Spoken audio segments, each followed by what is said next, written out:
Salam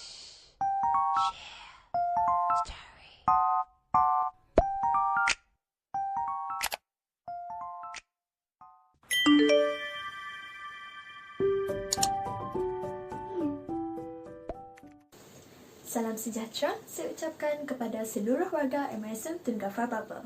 Nama saya Scarlett Sarah, anak eleksi dari kelas 402, memegang nombor maktab MJ214339 dan saya merupakan calon Badan Wakil Pelajar sesi 2021-2022.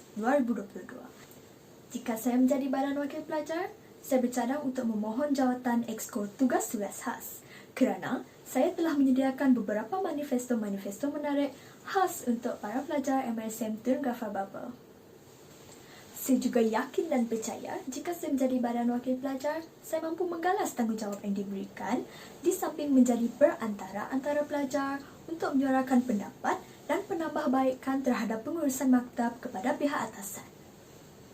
Seterusnya, saya akan membentangkan manifesto-manifesto saya. Manifesto saya yang pertama ialah memohon kepada pihak pengurusan untuk memasang lampu di sepanjang laluan pelajar menuju ke kelas bagi menjaga keselamatan dan kesejahteraan para pelajar yang dikasihi sekalian. Manifesto saya yang kedua ialah saya ingin mewujudkan satu sudut dekorasi khas untuk jualan guru-guru dan murid-murid. Hal ini boleh menjadi alternatif lain bagi para guru dan murid untuk mempromosikan barangan jualan mereka secara meluas di maktab. Di samping itu, hal ini selaras dengan visi saya ingin menjadi usahawan berjaya kerana dapat meningkatkan semangat keusahawanan dalam kalangan para pelajar. Manifesto saya yang ketiga dan terakhir, saya ingin menyediakan laundry net untuk setiap pelajar bagi mengelakkan masalah pelajar tertukar baju atau kehilangan baju ketika menggunakan khidmat dobi atau mesin basuh layan diri. Maka dengan itu, unilah saya Scarlett Sarah. Akhir kata daripada saya, kepimpinan bukanlah kedudukan atau gelaran. Kepimpinan adalah teladan dan tindakan. Sekian, terima kasih. Yang dihormati Tuan Pengetua MRSM Tun Gafar Baba, barisan guru yang bijaksana dan rakan-rakan seperjuangan yang dikasihi sekalian. Berdirinya saya di sini adalah untuk menyampaikan pidato yang bertajuk Akhlak Cemerlang Negara Terbilang. Sebelum saya melangkah lebih jauh, izinkan saya untuk mendefinisikan frasa demi frasa tajuk pidato saya.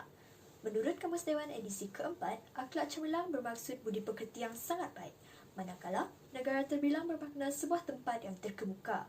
Ringkasnya, akhlak cemerlang negara terbilang membawa makna kehidupan berakhlak mulia mewujudkan hidup yang cemerlang, sekaligus mewujudkan negara yang bermaruah dan terbilang. Hadirin yang dihormati sekalian, bagi memastikan akhlak kita cemerlang, usaha yang paling penting ialah diri kita sendiri. Kita tidak boleh mengharapkan orang lain untuk mengubah diri kita. Bagaimanakah cara untuk berubah dan apa yang perlu diubah?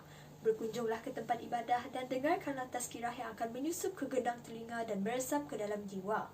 Keluarga juga memainkan peranan dalam menentukan kecemerlangan belia. Walaupun sibuk dengan kerjaya, perhatian kepada anak-anak janganlah diabaikan. Masa berkualiti perlu diberikan kepada anak-anak. Berikan teladan yang baik kepada anak-anak supaya anak-anak tidak keliru. Jangan bersikap bagai melepaskan batuk di tangga. Bagi pelajar, sebahagian masa mereka banyak dihabiskan di sekolah. Oleh sebab itu, peranan sekolah dalam melahirkan remaja berakhlak cemerlang tidak wajar disisihkan.